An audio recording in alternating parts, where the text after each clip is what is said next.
ईश्वर ने mouth to mouth कहा कि लोगों की पूजा अविधि पूर्वक है। हे मनुष्य, ईश्वर ने माउथ टू माउथ कहा कि लोगों की पूजा ही अविधि पूर्वक है, तो उनको पूजा का फल कैसे मिलेगा? हे मनुष्य, ईश्वर ने स्वयं अपने मुख से कहा कि यद्यपि श्रद्धा से युक्त जो स्वकाम भक्त दूसरे देवताओं को भजते हैं, वे देवता भी मुझको ही पूजते हैं, किंतु उनका वह पूजन अविधि पूर्वक है। क्यों? क्योंकि संपूर्ण यज्ञों का भोक्ता और स्वामी भी मैं ही हूँ, परंतु वे मुझ ईश्वर को नहीं जानते हैं, इसी से वे पुनर्जन्म को प्राप्त होते हैं। गीता अध्याय 9 का श्लोक 23 और 24 उल्टा करके देखो। येऽप्यन्यदेवता भक्ता यजन्ते श्रद्धयान्विताः तेऽपि मामेव कौन्तेय यजन्त्यविधिपूर्वकम्। बहुत से लोग अपने अलग अलग कारणों से दूसरे देवों देवताओं को भजते हैं। उनके बारे में कृष्ण कहते हैं कि हे अर्जुन, यद्यपि श्रद्धा से युक्त जो सकाम भक्त दूसरे देवताओं को पूजते हैं, वे भी मुझको ही पूजते हैं, किंतु उनका वह पूजन अविधि पूर्वक अर्थात अज्ञान पूर्वक है। जो कृष्ण को छोड़कर दूसरे देवों देवताओं को भज रहे हैं, वो भी असल में कृष्ण को ही भज रहे हैं दोस्तों, क्योंकि कृष्ण के अलावा तो और कुछ है ही नहीं। फर्क सिर्फ इतना ही है कि ऐसे लोग पूजा की विधि को गलत तरीके से कर रहे हैं, और वे ऐसा अपने अज्ञान की वजह से कर रहे हैं। अहम ही सर्वयज्ञानां भोक्ता च प्रभुरेव च न तु मामभिजानन्ति तत्त्वेनातश्च्यवन्ति ते। जो दूसरे देव देवताओं को भजते हैं, असल में वो भी कृष्ण को ही पूज रहे हैं, और इसकी वजह है कि संपूर्ण यज्ञों का भोक्ता और स्वामी कृष्ण ही हैं। ऐसे लोगों की विधि सही नहीं और वो अज्ञान में है, क्योंकि ये लोग कृष्ण के परमेश्वर तत्व को नहीं जानते। ऐसा करने की वजह से ही ये लोग गिरते हैं। दोस्तों, यहां गिरने से मतलब है पुनर्जन्म को प्राप्त होना। जी हां, ऐसे लोग ही पुनर्जन्म को प्राप्त होते हैं।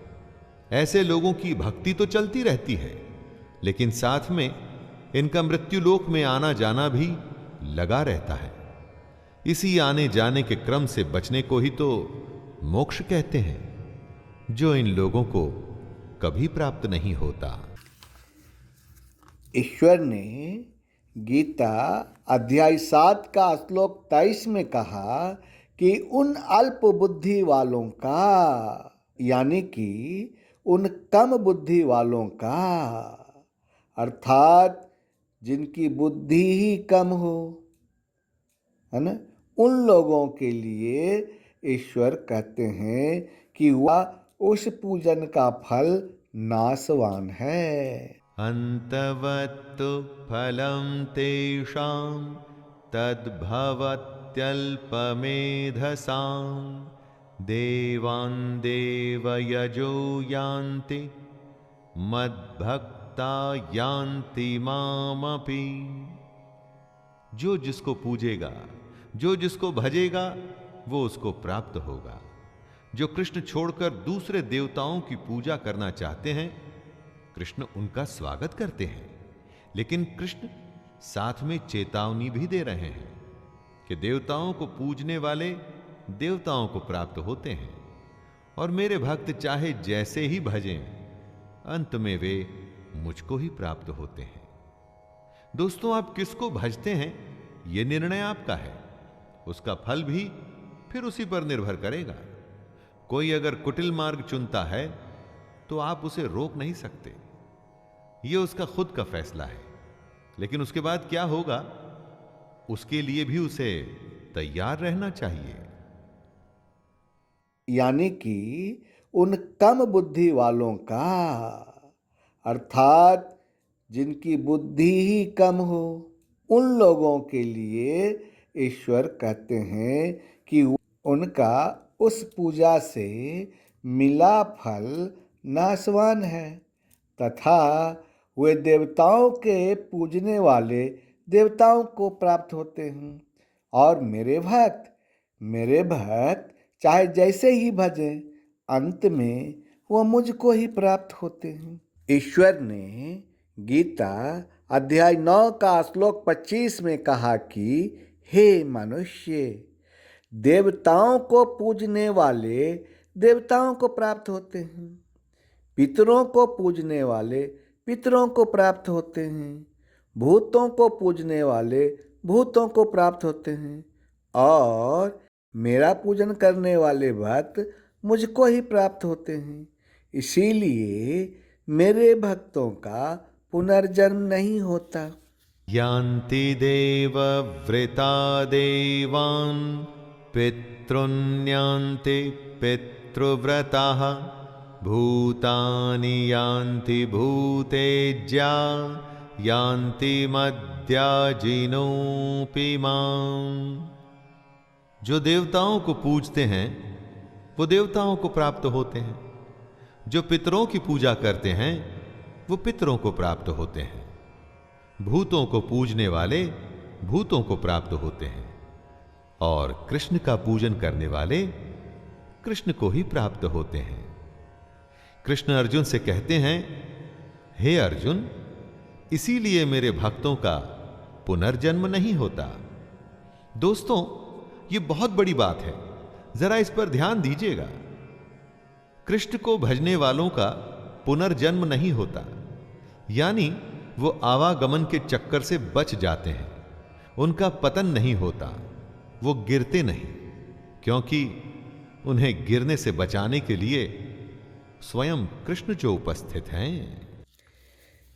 यानी कि ईश्वर ने खुल्लम खुल्ला यह कहा कि ईश्वर जो है ना, उनकी भक्ति करने से भक्तों का पुनर्जन्म नहीं होता।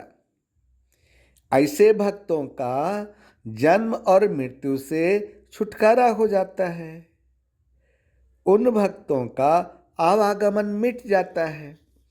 लेकिन जो भक्त देवताओं की पूजा करते हैं, पितरों की पूजा करते हैं, भूतों की पूजा करते हैं, उनका जन्म भी होता है और उनकी मृत्यु भी होती है। इस सत्य को जानने के बाद आपका मन क्या कहता है कि आप देवी देवताओं की पूजा करेंगे या पितरों की पूजा करेंगे या भूतों की पूजा करेंगे? फैसला आपके हाथ में है। यदि आप चाहते हैं कि आपका आवागमन मिट जाए, आप जन्म और मृत्यु से छुटकारा पालें, आपका उद्धार हो जाए, आपको मुक्ति मिल जाए, तो आप सबसे पहले ईश्वर को जानिए कि ईश्वर हैं कौन, और जब जान गए कि ईश्वर है कौन तो उनको मान लीजिए, और जब मान लिए कि ये ईश्वर हैं तो उनकी पूजा कीजिए।